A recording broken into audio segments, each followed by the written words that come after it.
Hello, welcome back students. तो आइए आज हम लोग बात करेंगे आपसे आज एक नए वीडियोस के बारे में।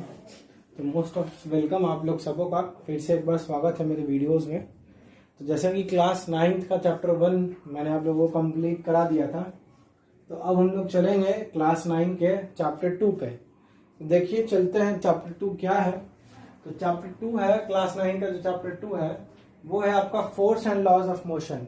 इस चैप्टर में मेरे को पढ़ना है फोर्स के बारे में, जो कि हम लोग क्लास 8 में पढ़ चुके थे। पहले कभी क्लास 8 में हम लोग फोर्स के बारे में पढ़ चुके थे, तो उस चीज को भी दोहराना है थोड़ा।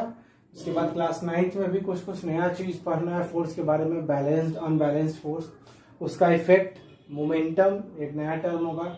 उसके बाद आपको न्यूटन का 3 लॉ ऑफ मोशन पढ़ना है, 3, फर्स्ट सेकेंड और थर्ड।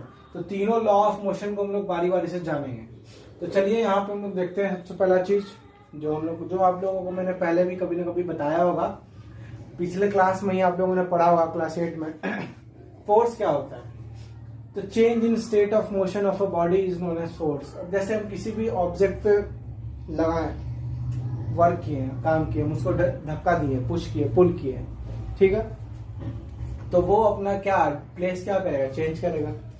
और उसी चीज को हम लोग क्या बोलते हैं, फोर्स बोलते हैं। फोर्स का कई सारा इफेक्ट होता है, ठीक है ना, एक दो नहीं, फोर्स का कई सारा बहुत सारा इफेक्ट होता है फोर्स का। तो उसमें से कुछ कुछ इफेक्ट जो है वो देखिए क्या है।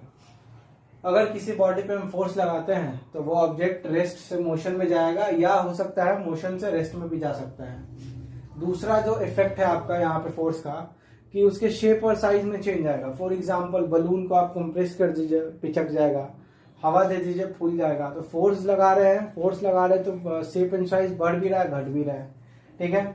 डायरेक्शन भी चेंज हो सकता है। अब एक क्रिकेटर अगर किसी बॉल जो होता है वो सामने से आता है, सामने डायरेक्शन से आता है, वो अगर दूसरे साइड में किसी भी डायरेक्शन में उसको बैट से पुल कर सकता है, ठीक है। तो इस तरह से डायरेक्शन भी चेंज हो गया। तो बहुत सारे चीजों के अफेक्ट में फोर्स लगाते हैं हम लोग, ठीक है, और उस फोर्स से कुछ ना कुछ इफेक्ट प्रोड्यूस होता है। तो उसी इफेक्ट्स को हम लोग जो है जानेंगे अभी इसमें, कि किस किस तरह से इफेक्ट्स प्रोड्यूस होता है और किस किस तरह से हम लोग वर्क करते हैं। कभी कभी ऐसा भी होता है, ठीक है, कभी कभी ऐसा भी होता है कि इफेक्ट प्रोड्यूस ना हो फिर भी फोर्स हुआ। फॉर एग्जाम्पल अगर हम दीवार है, वॉल है जो कि प्लास्टर किया हुआ है, ठीक है, अगर उस पर हम फोर्स लगाए, पुश किया उसको, तो क्या वो बॉल अपने जगह से मूव करेगा? उस बॉल के अंदर कोई भी चेंजेस आएगी? नहीं। तो क्या हम लोग उस पर फोर्स नहीं लगा रहे? क्या लगा रहे हैं, लेकिन फोर्स जो लगा रहे हैं वो दूसरे तरीके का फोर्स लगा रहे हैं। उस फोर्स को हम लोग डिस्क्राइब नहीं कर सकते, क्योंकि उसमें किसी तरह का इफेक्ट नहीं लगा।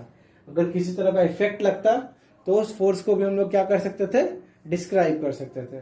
तो चलिए यहाँ पे ये जो टॉपिक है आपका फोर्स का जो टॉपिक है, आपका जो मेन टॉपिक फोर्स, जो आप लोगों ने, ये मैंने बताया कि ये क्लास 8 में पढ़ना था आप लोगों को, फोर्स और उसका इफेक्ट। तो ये जो टॉपिक था फोर्स और उसका इफेक्ट्स के बारे में था, जो कि आप लोगों को क्लास 8 में भी पढ़ना था, ठीक है।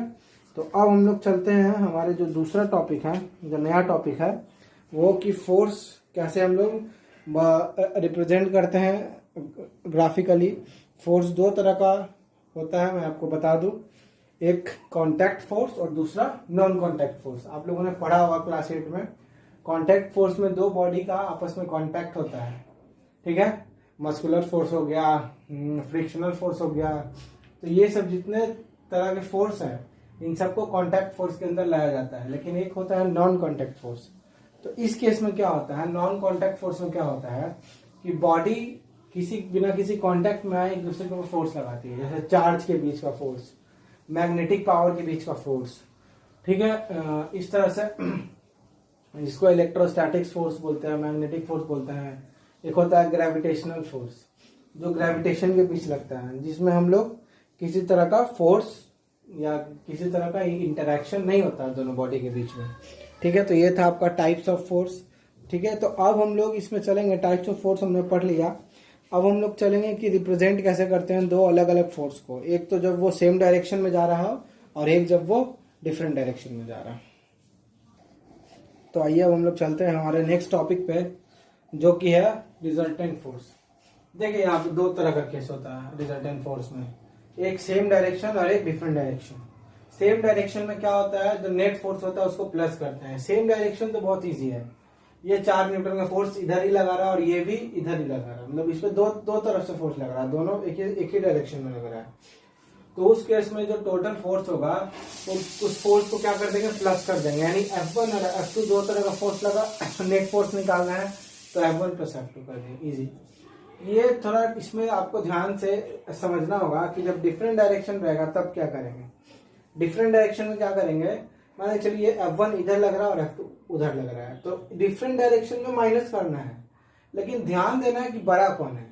अगर F1 बड़ा है तो F1 में से F2 को माइनस करेंगे, और अगर F2 बड़ा है तो F2 में से F1 को माइनस करेंगे, ठीक है। तो ये रिजल्टेंट फोर्स हो गया आपका दो तरह का। अब इसके बाद हमको पढ़ना है बैलेंस्ड और अनबैलेंस्ड फोर्स। अब मान के चलिए ये 4 न्यूटन, ये 4 न्यूटन, ये अनबैलेंस्ड फोर्स है। क्यों? क्योंकि इस पे फोर्स लगा रहे हैं तो ये बॉडी मोशन में आएगा, ये मूव करेगा, क्योंकि इसका फोर्स का क्वांटिटी कुछ ना कुछ होगा। लेकिन इस केस में पॉसिबल है कि ये 0 हो जाए अगर दोनों सेम लगा रहा है। फॉर एग्जाम्पल ये बॉडी है, इधर से भी 10 न्यूटन का फोर्स और इधर से भी 10 न्यूटन का फोर्स, तो 10 न्यूटन माइनस होगा तो कितना फोर्स बचेगा आपका, 0 न्यूटन। तो 0 न्यूटन के फोर्स में बॉडी वहां से मूव करेगा नहीं, वो वहीं का वहीं बैलेंस हो जाएगा। तो इस तरह के फोर्स को हम लोग बोलते हैं बैलेंस्ड फोर्स, ठीक है। और इस तरह के फोर्स को हम लोग बोलते हैं अनबैलेंस्ड फोर्स। तो यहाँ पे मैंने आपको दो क्राइटेरिया भी समझाया बैलेंस्ड और अनबैलेंस्ड फोर्स के बारे में, ठीक है। तो ये जो था आपका फोर्स का टाइप जो मैंने बताया आपको, बैलेंस्ड और अनबैलेंस्ड, ये आपका 9th के लिए था बेसिकली, ठीक है। तो इस तरह से आप लोगों ने पढ़ा अभी फोर्स का बेसिक क्राइटेरिया। डिनोट कैसे करते हैं वो मैंने आपको दिखा दिया, क्योंकि फोर्स एक वेक्टर क्वांटिटी है तो डायरेक्शन के साथ एरो के तरह रिप्रेजेंट होगा। मैंने फोर्स को एरो के साथ किया रिप्रेजेंट, आप लोग देखिएगा वीडियोस में, ठीक है। रिजल्टेंट फोर्स भी मैंने आपको बता दिया और बैलेंस्ड और अनबैलेंस्ड फोर्स भी मैंने आपको बता दिया। अब इसके बाद यहाँ जो है आपका वो फोर्स का बेसिक खत्म हो जाता है। अब हम लोग जो चलेंगे नेक्स्ट वाले वीडियोस में, उसमें आपको 9th के टर्म्स पे आना होगा, जैसे इनर्शिया पढ़ना है, मोमेंटम पढ़ना है, फिर न्यूटन्स का लॉ पढ़ना है बारी बारी से। तो ये जो था वीडियो वो आपका बेसिकली 8th का बेसिक था जो 9th में आपका क्लियर हुआ। अब हम इसके नेक्स्ट वाले वीडियो से जो है वो प्रॉपर्ली 9th के पॉइंट्स पे चलेंगे। और हाँ, इस चैप्टर्स में आपका कोई भी ऐसा पॉइंट है जो रिमूव नहीं किया गया तो आप लोग इस चैप्टर्स में कंप्लीट पॉइंट को रीड करेंगे। मैं आपको सिलेबस बना के दे चुका हूँ, आप होप सो आप लोगों को मिल गया होगा अपडेटेड सिलेबस, कौन कौन सा पॉइंट रिमूव हुआ है हर एक चैप्टर्स में से। तो चलिए बिना टाइम वेस्ट किए हुए हम लोग चलते हैं हमारे दूसरे टॉपिक पे।